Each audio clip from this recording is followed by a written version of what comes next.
Good evening everyone. Meron na po akong i-share sa inyo na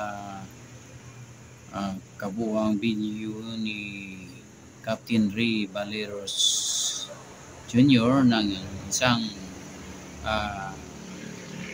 magaling customary lawyer ng People's Initiative. Mayroon pong nabuo na mga pag-uusap na ngayong November 26, 2023 ay magkaroon ng People's Grand Summit sa Davao. Lahat ng mga leaders, mga tribes o any organization, pastoral leader o lahat-lahat ng mga leaders na gustong pagbabago ng ating bansa ay iniimbitahan po ngayong November 26, 2023 ng Grand Peace Summit sa Davao. Panoorin po ninyo ang buong video na ito ni Captain Ray Valeros ng isang People's Initiative members. Sana po matapos nito para malaman nyo ang kabuuang video. Good evening po, magandang gabi po sa inyong lahat. Sasagutin po natin yung mga message sa atin ng mga kaibigan natin, mga retired military. Marami pong nag-message dahil doon sa ating update kanina. At yung mga punto po na kanilang ibinigay, yung gusto ko pong iparating sa inyo.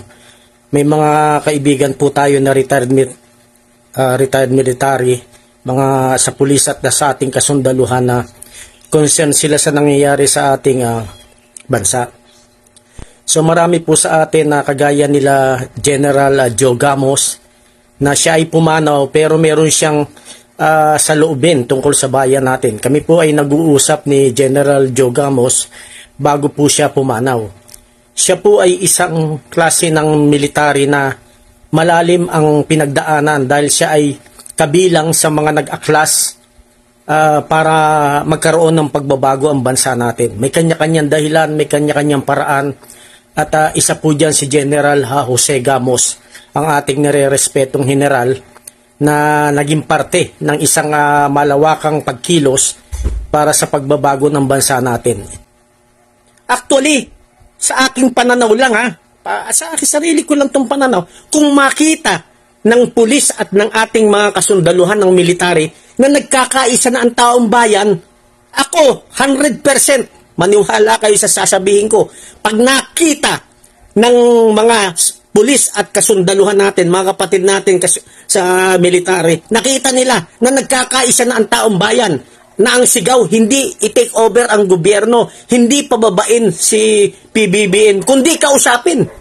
Susuportahan tayo ng military. Bakit? Ang sigaw natin kakausapin lang ng taong bayan si PBBM . Wala man tayong sinisigaw na pababain siya, wala man sinisigaw na take over ang gobyerno. Ang sigaw namin, kausapin mo, mahal na Pangulo, ang taong bayan. Yan lang ang ating gawin. Magkaisa tayo. Lahat ng problema, ihain natin sa mahal na Pangulo. Mahal na Pangulo, ito ang gusto namin sagutin mo sa harap ng taong bayan. Number 1, bakit sumusunod ka sa World Economic Forum? Sumusunod ka sa World Health Organization na dapat may sarili tayong soberenya. Kahit tanggalin na natin ang World Health Organization sa bansang ito, mabubuhay tayo ng malusog at payapa. Hindi natin kailangan ang World Health Organization. Kaya nating pagalingin ang ating sarili galing sa mga halaman at mga punong gamot diyan. Sa totoo lang. Palaganapin natin yung ginawa ng panahon ni ex-DOH Secretary Juan Clavier. Meron tayo dyan. Philippine Institute for Traditional Alternative Healthcare, yung PITAC. At meron tayong Traditional Alternative Medicine Act, yung tama law natin. Nasuportahan ang mga gamot na gawa ng Pilipino na nakakagaling. Si Dr. Farang nga ginawa ng istorya ng FDA. Kahit maganda yung intention niya, nakakagamot yung kanyang mga herbal medicine. Pagka yung galing sa halaman na gamot galing sa puno, papahirapan yung maaprubahan. Ba't kailangan pang paaprubahan sa FDA yan? Pwede naman ngat-ngatin ang diretso yan. Yan, mahal na Pangulo. Common sense yan. Pangalawa, mahal na Pangulo, na gusto namin parating sa'yo, magkaroon ka ng independent foreign policy. Huwag kang mag-lean sa Amerika o kahit sa bansa. Independent foreign policy ang gusto ng taong bayan. Kaibigan ang lahat ng bansa, walang kaaway na bansa. Yan ang gusto ng taong bayan. Dahil ang nag-upo sa'yo, taong bayan, mahal na Pangulo. Pakinggan mo ang taong bayan. Hindi yung nakapaligid sa'yo. Ang mga nakapaligid sa'yo, iilan lang yan. Ang taong bayan, napakarami na naniwala sa'yo. Kung totoo nga na ibinoto ka ng taong bayan at hindi na manipulate ng Smartmatic. Pangatlo,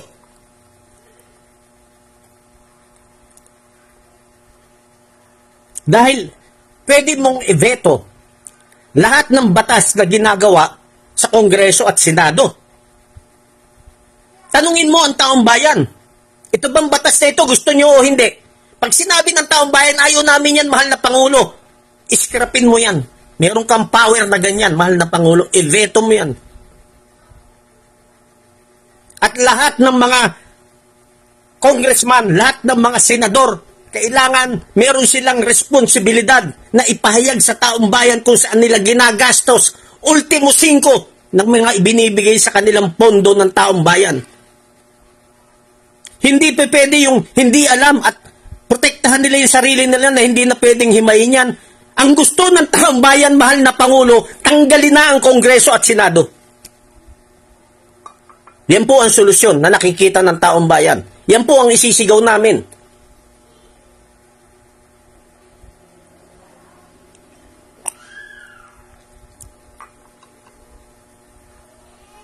Panglima, wala dapat kayong gagawing batas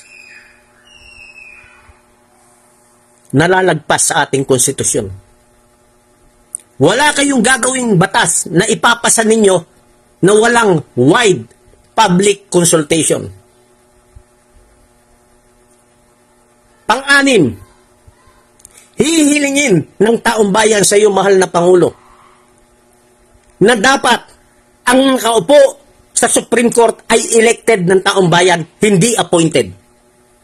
Dapat ang nakaupo sa COMELEC ay elected ng taong bayan, hindi appointed ng Pangulo.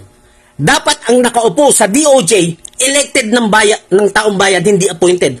Ang dapat nakaupo sa PAO, Public Attorney's Office, elected ng taong bayan, hindi appointed ng Pangulo. Yan po ang hinihiling ng taong bayan. At dapat ang People's Initiative, ang People's Court, ibalik yan kapalit ng Court of Appeals.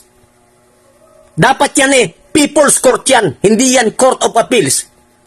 Ibalik nyo ang kapangyarihan ng taong bayan para magkaroon tayo ng check and balance sa bansang ito, na kapag hindi na nagtatrabaho, nagdi-decide ang nasa executive, legislative at judiciary, meron tayong People's Court na maghihimay.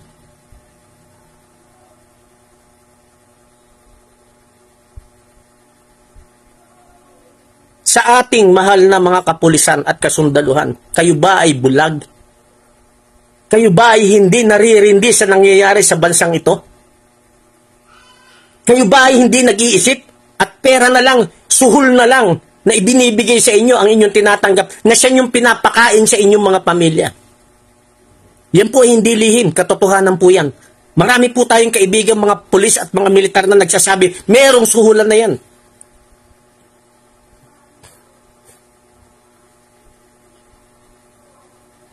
Kampihan nyo lang para sa ating mga kasundaluhan. Kampihan nyo lang ang taong bayan. Hindi kayo malalagay sa alanganin. Kumampi lang kayo sa taong bayan. Hindi kayo mako-court martial. Kumampi lang kayo sa taong bayan. Hindi mawawala ang benepisyo nyo. Kumampi lang kayo sa taong bayan. Hindi kayo matatanggal sa pwesto. Dahil ang mga pamilya nyo, ang mga kamag-anak nyo, ang malalapit sa inyo, ay parte ng taong bayan. Yan po ang nangyayari sa bansang ito. Wala nang accountability ang mga senador. Wala nang accountability ang mga congressman. Kahit saan nila gastusin ang bilyon-bilyon. Anak ng teteng, samantalang may namamatay sa hospital na walang tumutulong. Pambili ng gamot, wala. Pupunta ka sa mga congressman, senador, pipila ka ng matagal, makakuha ka ng tulong. Magmamakaawa ka sa PCSO. Magmamakaawa ka sa DSWD para madugtong lang ang buhay ng naghihikahos, naghihingalong Pilipino. Yan ay panawagan namin sa inyo. Maniwala kayo, aming kasundaluhan. General Romy Browner, sir. Ulitin ko po, isa kayo sa magiging turnkey para mabago ang bansa nating ito. Hindi kayo aalis sa poder ng mahal na Pangulo. Hindi nyo iiwanan na depensahan, suportahan ang mahal na Pangulo. Ang kailangan lang ibulong nyo sa kanya. Ibulong mo sa kanya, General Romy Browner, sir. Mahal na Pangulo, pakinggan natin ang hinaing ng taong bayan.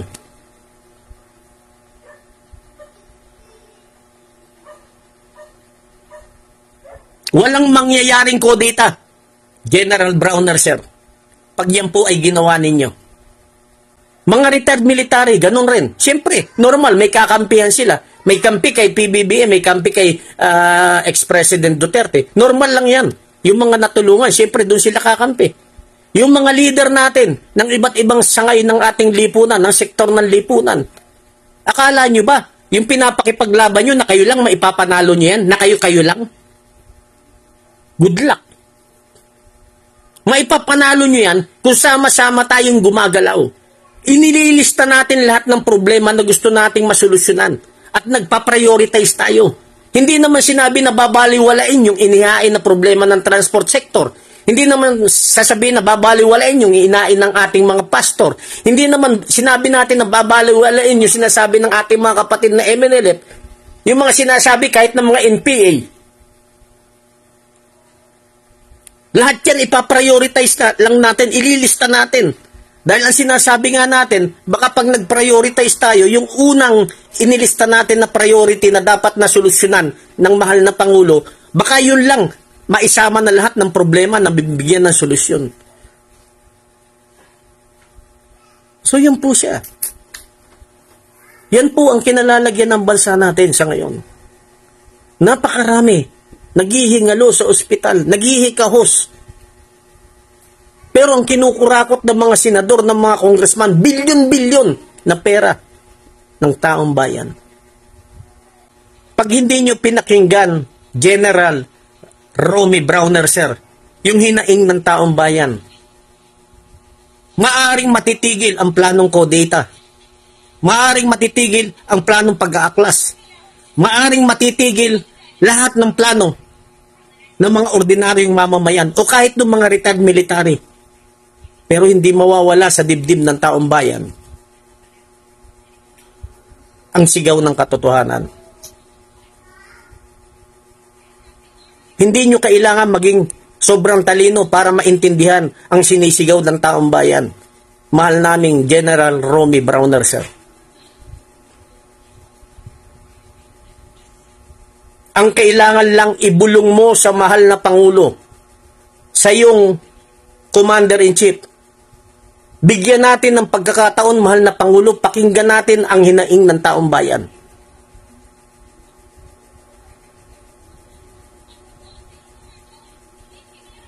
Common sense will dictate, General Browner, sir. Pag wala nang mapuntahan ang taong bayan, dahil sa unti-unting bumabagsak na ang pundasyon ng bansang ito, ang magtataguyod pa rin ito ay taong bayan. Kasi hodang mag-armas ang taong bayan. Hindi para labanan ang ating mga kapatid na kasundaluhan. Hindi para labanan ang ating mga kapatid sa kapulisan. Kundi ipakita sa mga evil oligarchs na nagmamanipula sa bansang ito na handang mamatay ang taong bayan para sipain na sa bansang ito ang mga evil oligarchs. Hindi po kayo ang kalaban ng taong bayan. Hindi po ang kasundaluhan. Hindi ang kapulisan. Ang kalaban ng taong bayan, yung mga iilan na mga pamilya na apelyido na nagmamanipula ng lahat ng negosyo sa bansang ito. Ultimo, public utilities, sila na ang nagpapatakbo. Na dapat ang lahat ng public utilities is libre or maalwan na bayarin ng taong bayan.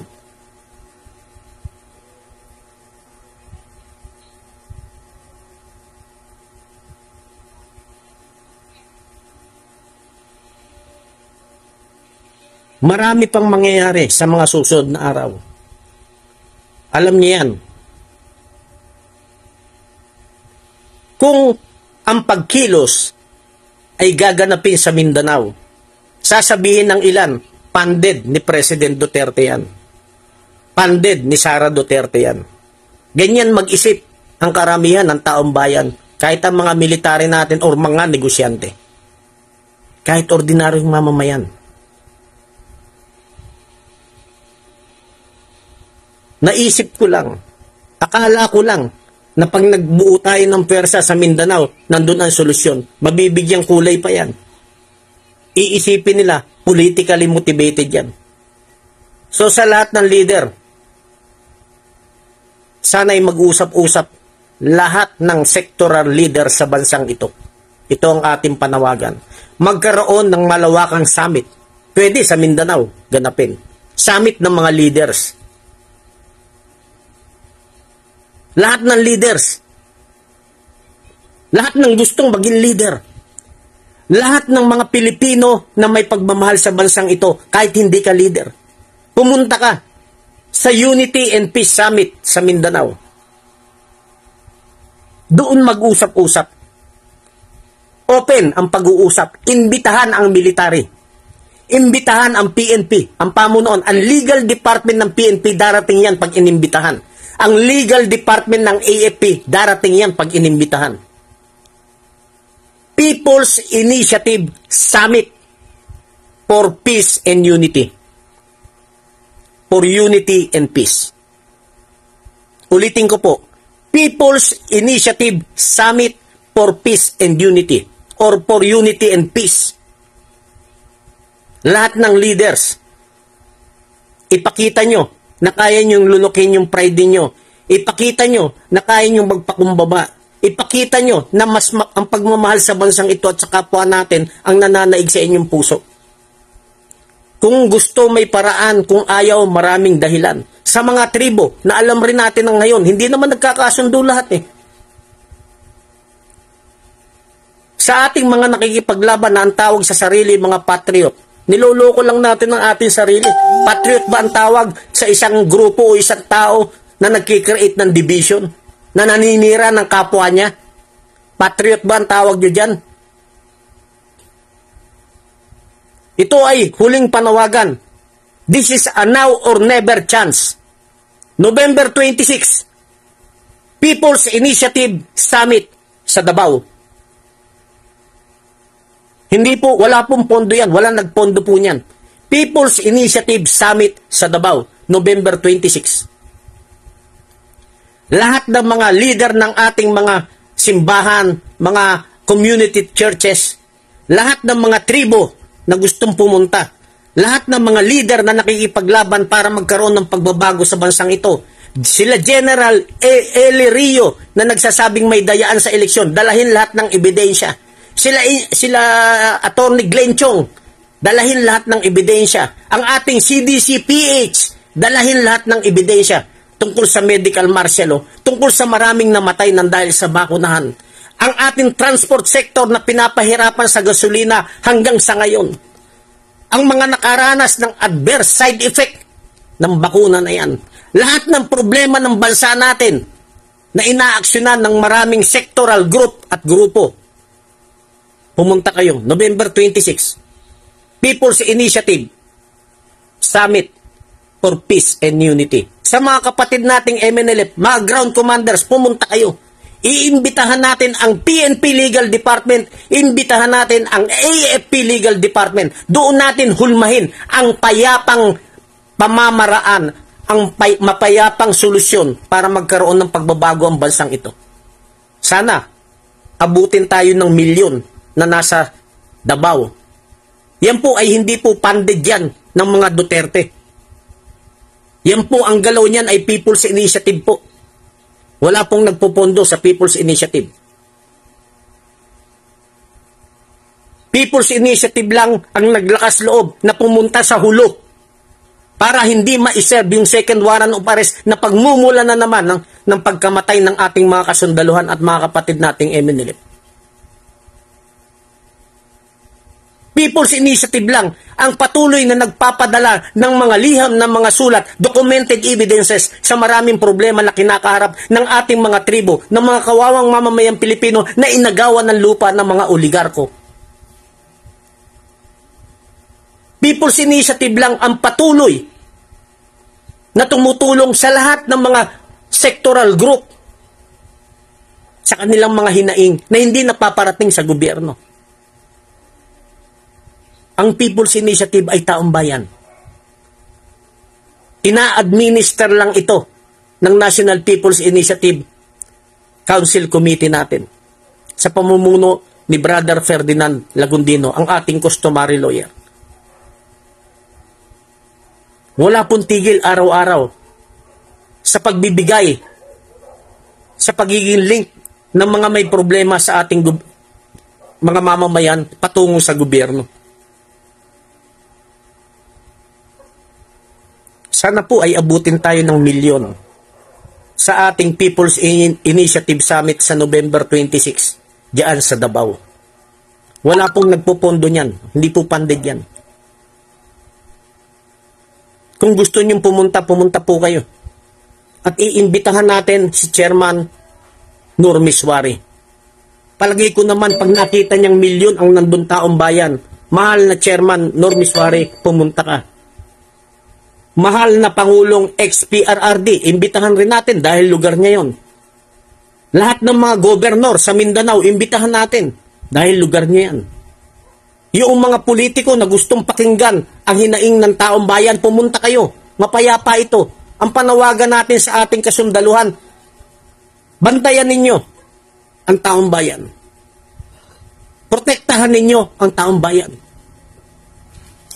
Lahat ng mga pensioner natin sa military na naaapektuhan dahil dun sa restructuring nila ng pension, pumunta rin kayo sa ating AMUPRA, Allied Military Uniform Personnel and Reservists, sa pamumuno ni Colonel Captain Voltaire Ingracia, nandyan sa Davao.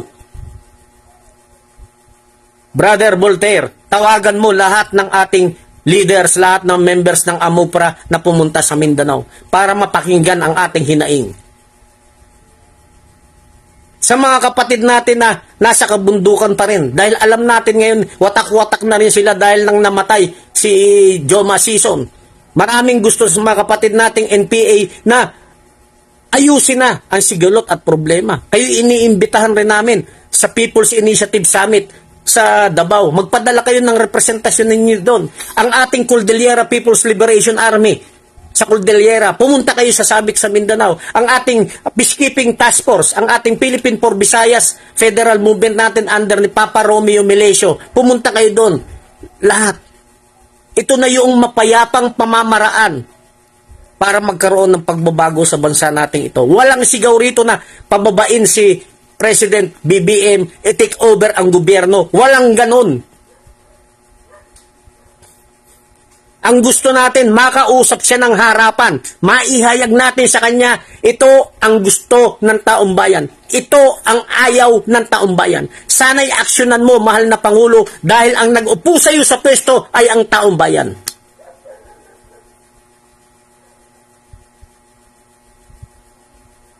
Pag hindi natin ito ginawa, aminin na nating lahat na ang buhay natin sa bansang ito ay katulad sa isang basura.